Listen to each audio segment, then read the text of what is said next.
Hola, muy buenos días. Yo soy el doctor Luis Flecha y en este material vamos a estar hablando sobre el desarrollo embrionario del sistema vascular. Entonces, antes de hablar sobre el desarrollo de los diferentes sistemas vasculares, tenemos que hablar de cómo se inicia este desarrollo vascular. Recordemos que la formación de los vasos sanguíneos se forma a partir de dos mecanismos. Un mecanismo es el llamado la vasculogénesis, en el cual el mesénquima va a diferenciarse hacia células llamadas angioblastos que van a dar origen a canales vasculares, ¿sí? De esta manera se forman numerosos vasos sanguíneos que van a dar origen al siguiente mecanismo, que es la angiogénesis, en donde a partir de un vaso sanguíneo ya preexistente se van a formar nuevos canales vasculares. Entonces tenemos dos mecanismos, la vasculogénesis y la angiogénesis. Bueno, primeramente vamos a hablar sobre el sistema arterial. Entonces, dentro del sistema arterial tenemos el sistema de los arcos aórticos. Vamos a ver que este sistema vascular arterial va a formarse a partir de la cuarta y quinta semana, a partir de unos arcos aórticos que van a proceder del saco aórtico. Estos arcos se van a ir introduciendo dentro del mesénquima de los arcos faringios, por lo tanto van a acompañar los arcos faringios y de la misma manera que tenemos los arcos faringios, estos se van a ir numerando. Por lo tanto, el desarrollo de los arcos faringios tiene un desarrollo cráneo-caudal, formándose en primer lugar el primer arco faringio, luego el segundo, el tercero, el cuarto, el quinto y el sexto. A medida que se van a ir desarrollando los arcos más caudales, los más craneales, algunos de ellos van a ir desapareciendo, ¿sí? También tenemos que tener en cuenta que estos arcos comunican lo que es el saco aórtico con dos vasos sanguíneos grandes ubicados en la región dorsal que se van a llamar aortas dorsales del lado derecho y del lado izquierdo. También tenemos que tener en cuenta que el quinto arco aórtico en un 50% de los casos se forma de forma rudimentaria y en un 50% de los casos ni siquiera se forma. Por lo tanto, los arcos van a ir siendo numerados de 1, 2, 3, 4, saltando el 5 y pasando al 6. Entonces aquí tenemos un esquema donde podemos observar representados estos 6 arcos aórticos, ¿sí? En el cual el quinto arco aórtico está ausente. Estos arcos se originan a partir de lo que se llama el saco aórtico, que está en relación con el cono arterioso, y de ahí vamos a ver que se van a comunicar en forma de arcos con las aortas dorsales. Estas aortas dorsales tenemos del lado derecho y tenemos del lado izquierdo. En la parte más craneal, estas aortas se fusionan. Bueno, entonces a continuación vamos a estar hablando acerca del desarrollo de cada uno de estos arcos aórticos y de qué estructuras van a ir dando origen.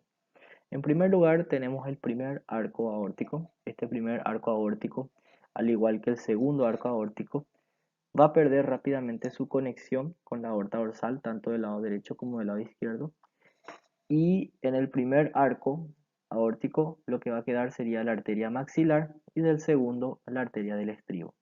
También a partir de ese primer arco aórtico vamos a ver que se va a generar un brote que va a corresponder a la arteria carótida externa. Con respecto al tercer arco aórtico, vamos a ver que este tercer arco aórtico en su primera porción, en su porción proximal, va a dar origen a lo que es la carótida común y en su porción distal, con su continuación con la aorta dorsal, tanto del lado derecho como del lado izquierdo, va a dar origen a la carótida interna.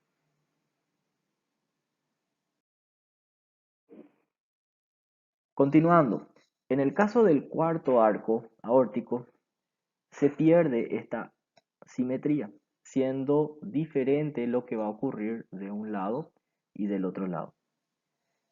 En primer lugar, podemos decir que el cuarto arco aórtico del lado derecho va a formar lo que es una porción de la arteria subclavia derecha. Y del lado izquierdo va a formar lo que va a ser una porción también del callado de la aorta. ¿Cuáles son las otras porciones del callado aórtico? Tenemos en primer lugar la porción que le corresponde al saco aórtico, que sería esta porción, ¿sí? Tenemos la porción mencionada, que sería el cuarto arco aórtico del lado izquierdo, y luego tenemos lo que queda de la aorta dorsal del lado izquierdo.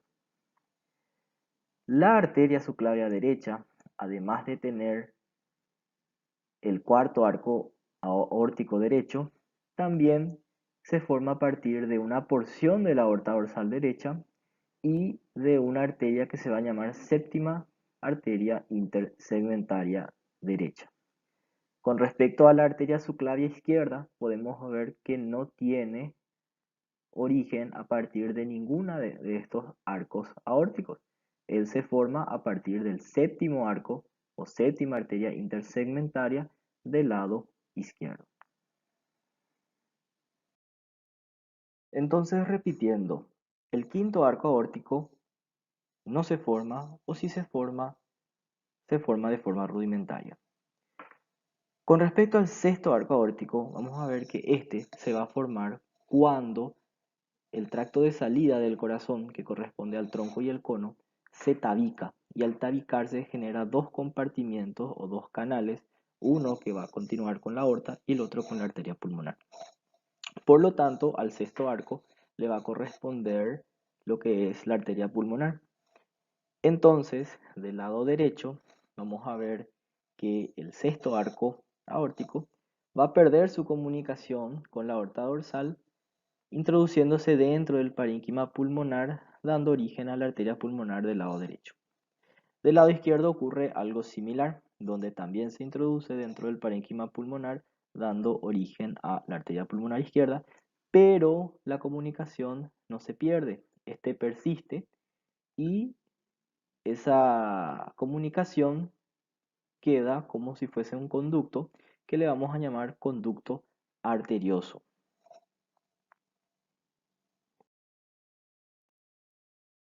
Bueno, aquí tenemos una nueva imagen esquemática en donde podemos observar que a partir del tronco arterioso se origina el saco aórtico, que es donde va a originarse todos los arcos aórticos.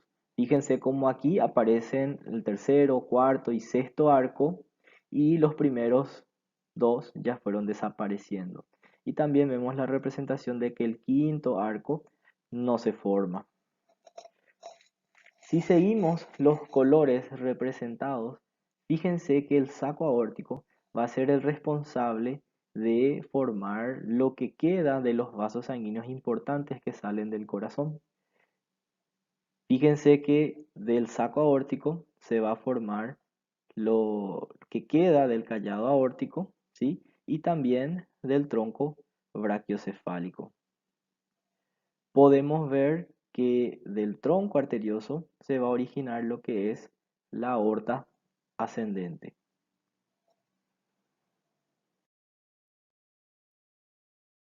En esta imagen o en este esquema intentamos representar lo que ocurre con los nervios laringeos recurrentes. El nervio laríngeo recurrente es un nervio que corresponde al sexto arco faríngeo. Podemos ver que el sexto arco faríngeo va a tener su arteria y va a tener su nervio. Entonces su nervio correspondiente es el nervio laríngeo recurrente. Pero ¿qué pasa? Recordemos que se pierde la comunicación, ¿verdad?, entre la arteria pulmonar derecha y la aorta dorsal, ¿sí?, haciendo que el nervio laríngeo recurrente del lado derecho ascienda, ¿sí? Entonces, al ascender y encontrarse de que no existe quinto arco aórtico, termina ubicándose por debajo del cuarto arco aórtico, Recordemos que el cuarto arco aórtico del lado derecho va a formar una porción de la arteria subclavia. Entonces, por eso que el nervio laríngeo recurrente del lado derecho se encuentra por debajo de la arteria subclavia. Sin embargo, del lado izquierdo, fíjense que esa comunicación de la arteria pulmonar derecha con la aorta dorsal persiste a través del conducto arterioso. Por lo tanto, este permanece, no asciende, y recordemos que el conducto arterioso luego queda representado como el ligamento arterioso, que también sostiene y ataja al nervio laríngeo recurrente del lado izquierdo. Entonces, por eso que el nervio laríngeo recurrente derecho tiene una posición más superior y del lado izquierdo tiene una posición más inferior.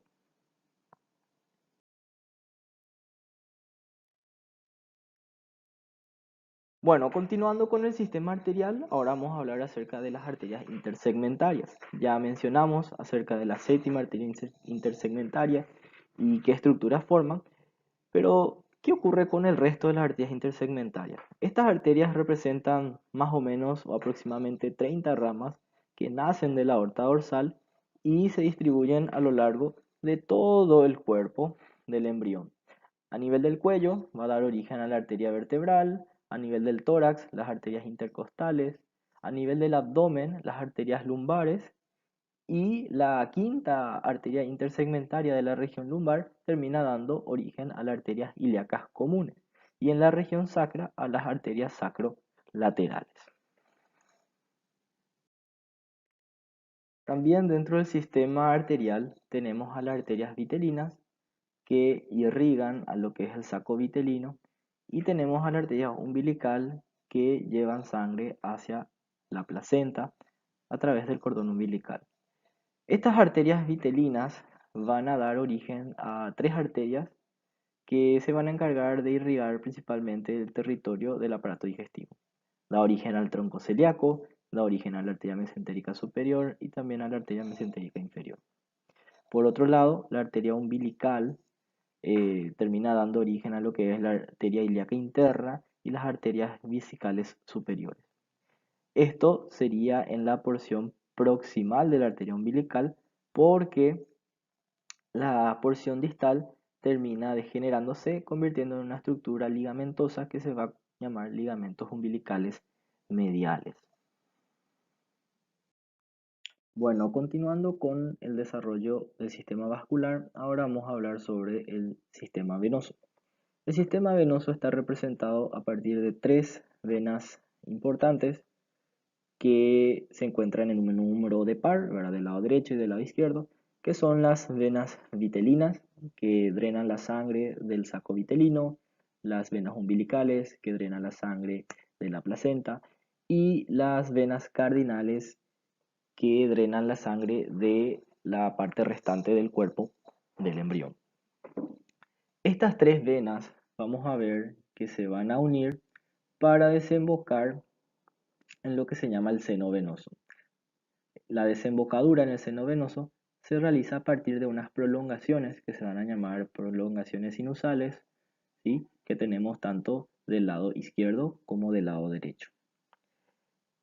En esta etapa del embrión, el sistema vascular venoso tiene una simetría, que luego esto se va a ir perdiendo debido al desarrollo de diferentes órganos y la pérdida de ciertas estructuras vasculares. Todo esto va a llevar a que el flujo sanguíneo venoso se desarrolle más hacia uno de los lados, que sería hacia el lado derecho, donde la parte restante del lado izquierdo va a ir perdiendo importancia ya que algunas venas van a ir desapareciendo, ¿sí? Podemos ver en este esquema cómo la sangre venosa del lado derecho tiene una mayor importancia y también este va a ubicarse más hacia el lado derecho del corazón, que luego sería la aurícula derecha. Y el cuerno, ¿sí? O la prolongación sinusal del lado izquierdo termina siendo representado nada más por una prolongación, ¿sí? Y una pequeña vena que va a ser el seno coronario, ¿sí? Y la vena oblicua de la aurícula izquierda. Aquí podemos ver la representación de las venas que van a ir perdiéndose, ¿sí? Debido al desarrollo de diferentes órganos. Fíjense que del lado izquierdo, las cardinales, las umbilicales y las vitelinas van a ir desapareciendo, por lo que la prolongación sinusal del lado izquierdo termina siendo una pequeña vena nada más. Por lo contrario, del lado derecho, sí va a adquirir una gran importancia, donde las cardinales, por ejemplo, van a formar a la vena cava superior y la vitelina, la vena cava inferior. Y la umbilical sería la única que termina desapareciendo también del lado derecho. Bueno, en este esquema podemos observar lo que sucede con las venas vitelinas y las venas umbilicales. Podemos observar en primer lugar que las venas vitelinas tienen una ubicación más medial, estando en relación al tubo intestinal primitivo.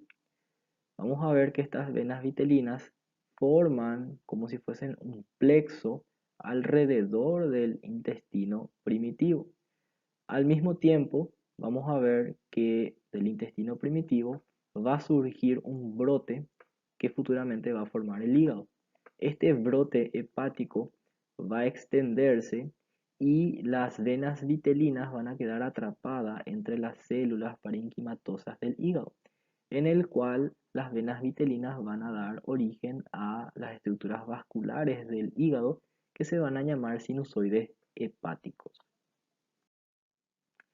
Podemos observar que en la parte distal de las venas vitelinas que forman como un plexo a nivel del tubo intestinal primitivo, lo que va a quedar va a ser la vena porta, ¿sí?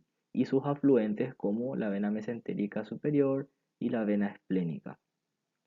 También acompañando, ¿verdad?, a las venas vitelinas para formar los sinusoides hepáticos, le van a aportar las venas umbilicales para formar este sistema vascular venoso del hígado. Podemos observar que lo que ocurre con respecto a las venas umbilicales, se va a ir perdiendo la conexión que tiene con el seno venoso. Esto ocurre tanto del lado derecho como del lado izquierdo. Fíjense cómo se pierde la comunicación con el seno venoso. Y vamos a observar que únicamente en la parte distal va a persistir del lado izquierdo, formando a la vena umbilical, que va a estar presente en el cordón umbilical. Y del lado derecho, fíjense cómo también termina desapareciendo. ¿Qué pasa con las venas vitelinas?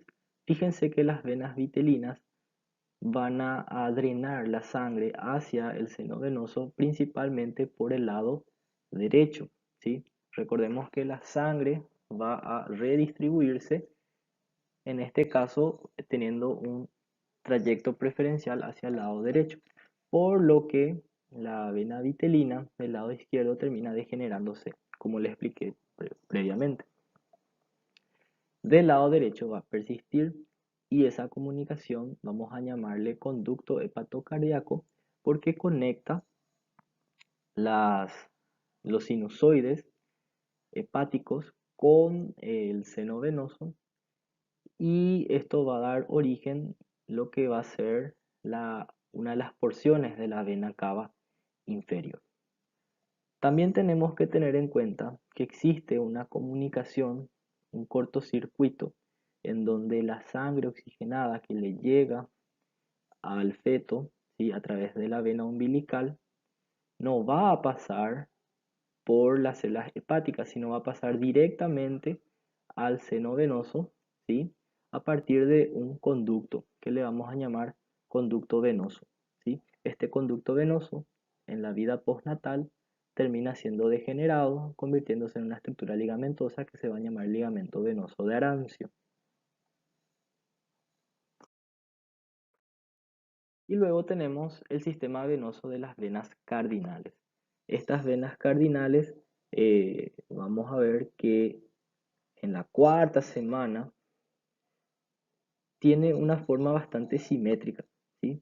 Sin embargo, en la séptima semana van a ir apareciendo nuevas venas, ¿sí? Que vamos a llamarles venas subcardinales, sacrocardinales y supracardinales. Y hacia la octava semana van a empezar a comunicarse entre sí, realizando anastomosis, donde esa simetría se va a ir perdiendo. Podemos observar en esta imagen, ¿sí?, las cardinales, donde las cardinales se distinguen las cardinales anteriores y las cardinales posteriores. Estas cardinales se fusionan para formar a la cardinal común, ¿sí? En primer lugar vamos a hablar sobre las cardinales anteriores. Estas cardinales anteriores vamos a ver que se van a comunicar entre ellas, entre el lado derecho y el lado izquierdo, para dar origen a lo que va a ser la vena brachiocefálica izquierda. Entonces la vena brachiocefálica izquierda se forma a partir de la anastomosis de las cardinales anteriores, ¿sí? Eh, Luego de esta cardinal anterior, que está por debajo de esa anastomosis, va a representar a lo que va a ser una de las porciones de la vena cava superior. Entonces la vena cava superior tiene dos partes. Una parte que sería el segmento proximal de la cardinal anterior derecha y luego sería la cardinal común derecha. Con respecto a la cardinal posterior, esta cardinal posterior se encarga de drenar lo que es la parte de los miembros del embrión, pero a medida que van a ir apareciendo las supracardinales, las subcardinales, esta cardinal posterior va a ir perdiendo importancia, dejando solamente algunas estructuras. Fíjense que lo único que queda de la cardinal posterior termina siendo la raíz de la vena ácigo, ¿sí?, y las venas ilíacas comunes. Luego tenemos a las venas subcardinales.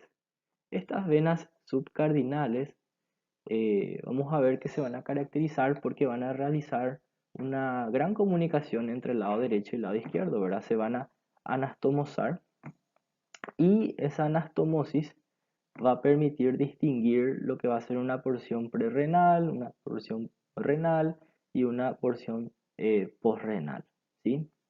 Eh, en primer lugar, la porción prerrenal va a dar origen a lo que va a ser una parte de la vena cava inferior, va a dar origen a las dos venas suprarrenales del lado derecho y del lado izquierdo, va a dar origen a la vena renal izquierda, ¿sí?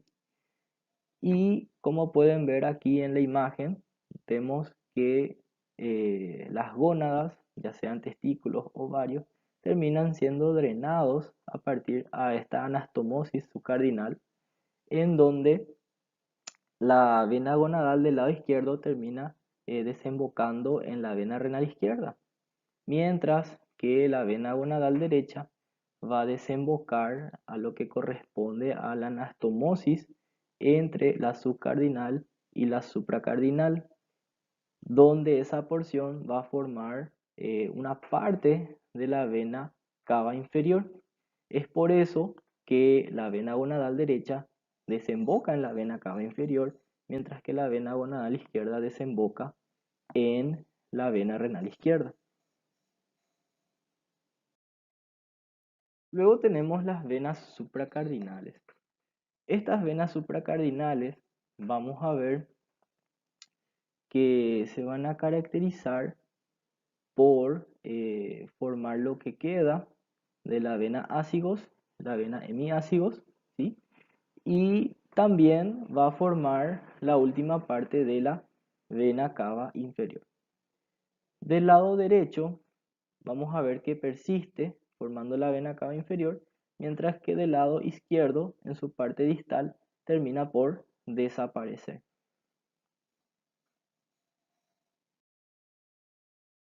Entonces podemos resumir que la vena cava inferior tiene cuatro segmentos. En primer lugar tenemos el segmento hepático, que deriva de la vena vitelina derecha, ¿sí?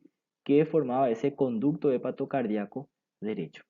Luego tenemos el segmento prerrenal que le corresponde a la vena subcardinal derecha. Tenemos el segmento renal que se forma a partir de la anastomosis de la subcardinal y la supracardinal. Y tenemos la porción o el segmento postrenal que deriva de la supracardinal derecha.